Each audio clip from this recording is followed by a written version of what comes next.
I opened my bag and showed the books to the return slots in the front counter. I noticed a strange picture on the desk, old and graying. Must be Yuko's replacement when she's working at the cafe. We're looking for a free table. Tests weren't made difficult considering that, despite there not being many students in here, they're all sitting at their own tables. I'm really feeling ahead of hair. Walk over to one near the Brelly section. I don't know how you're supposed to say that because I've never read a book like that because I couldn't read in the first place because it's like meant for blind people. So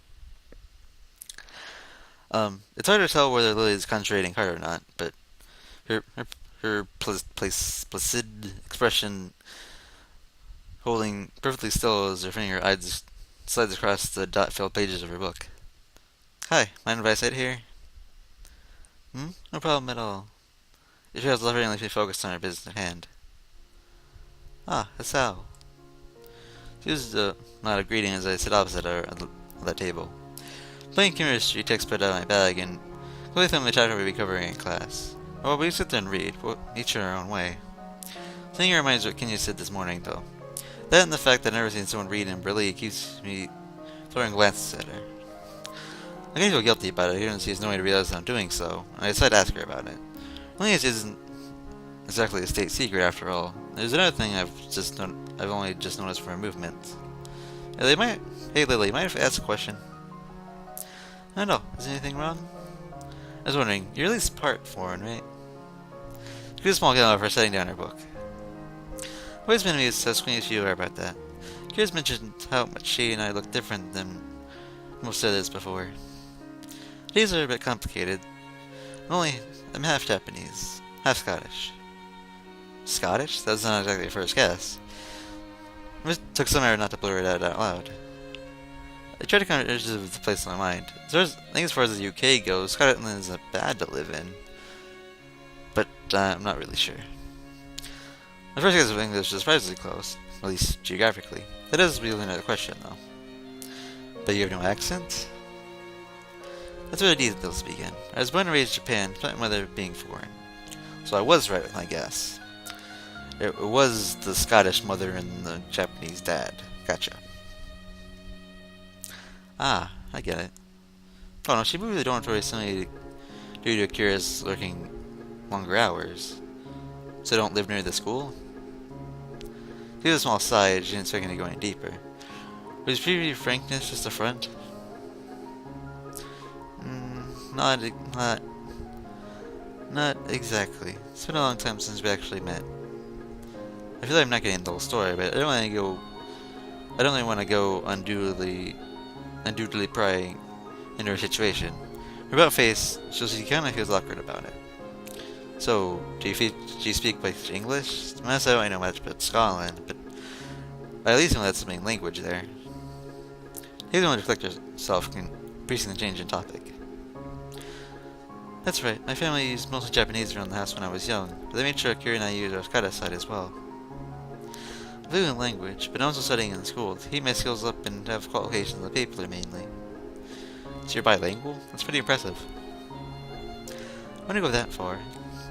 Having parents sing the language is a large advantage, and English books and barely aren't too hard to buy or import.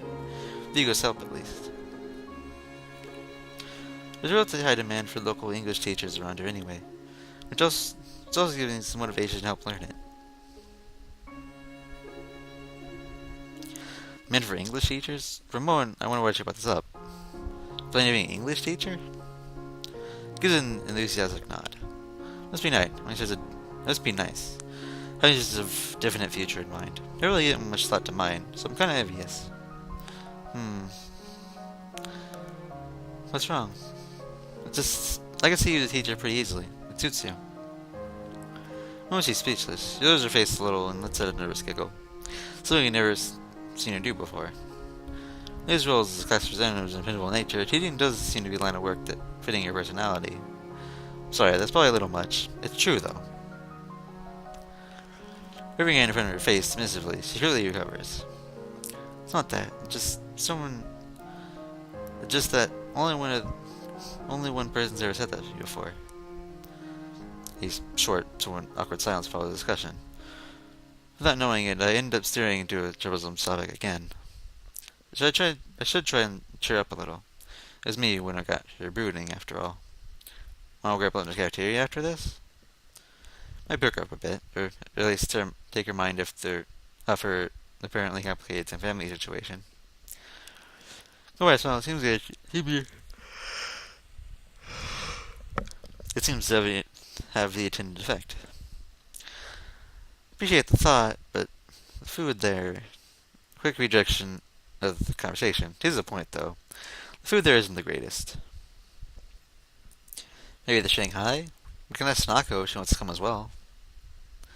Ah, what is it? Oh, it's forgotten to remind me. Naga's birthday is coming up soon, and I was going to go shopping in the city for a present tomorrow. If that's an invitation, I'd be happy to accompany you. I think get more used to the layout of the city would probably be a good thing. I really set foot in there, so I'd be hopelessly lost by myself.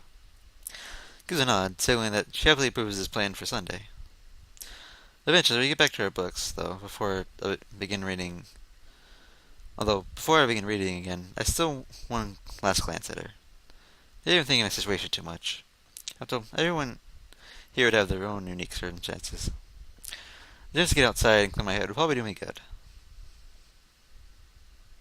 I wonder if it'll be the same as before, or different, since we haven't been with Hanako as much as we were. But if it is, I'm going to skip it. But I shall try. And I am denied.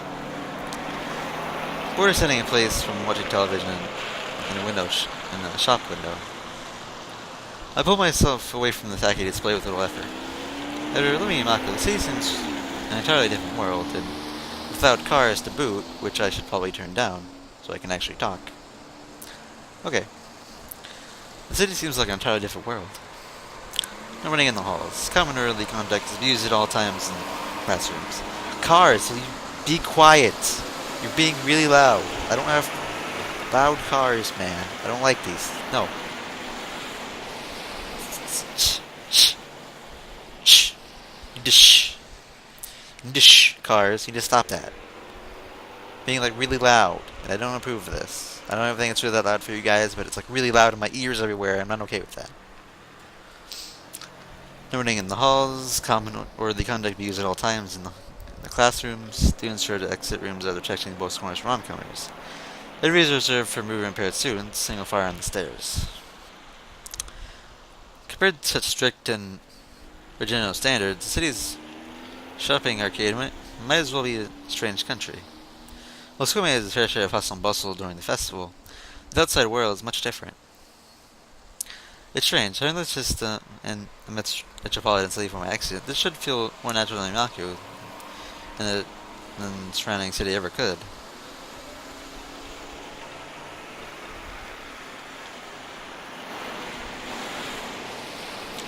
Yet it feels foreign somehow.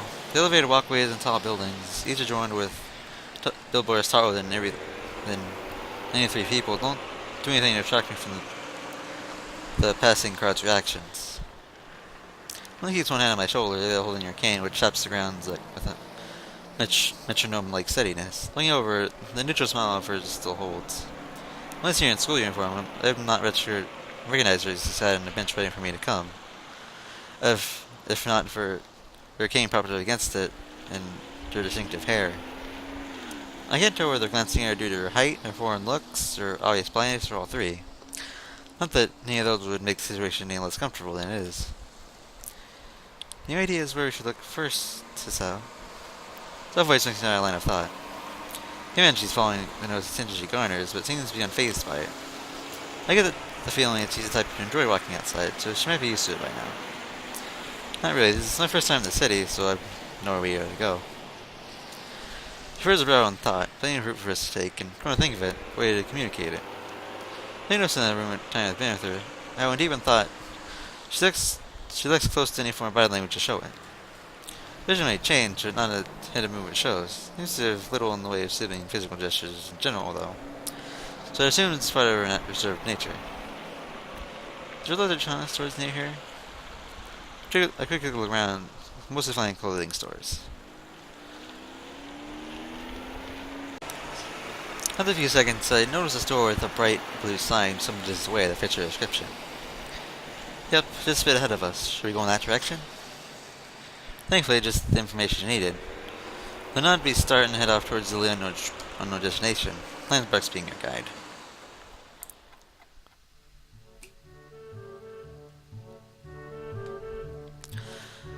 Here you go, one vanilla, one chocolate. Hand her the money over the counter and hit the cones the railing that Lily is sitting on.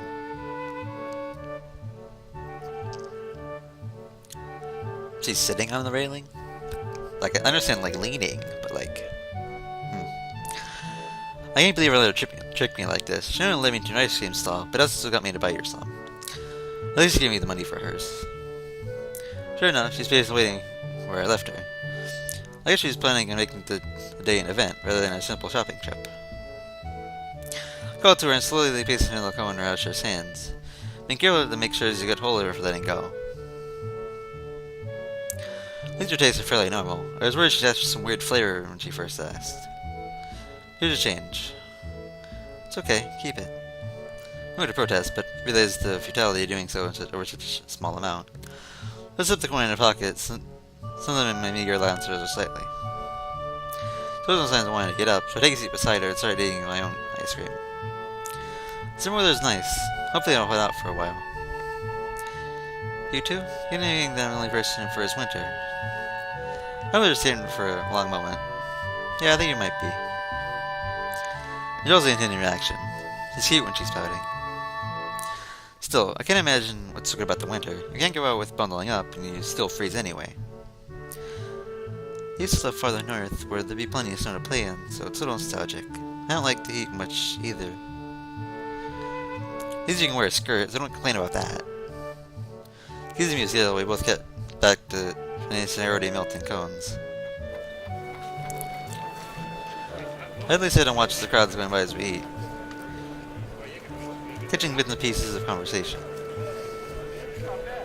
Lately, I see her duly looking at ice cream from the top downwards, blissfully unaware of the fact that it's beginning to melt. It's melting.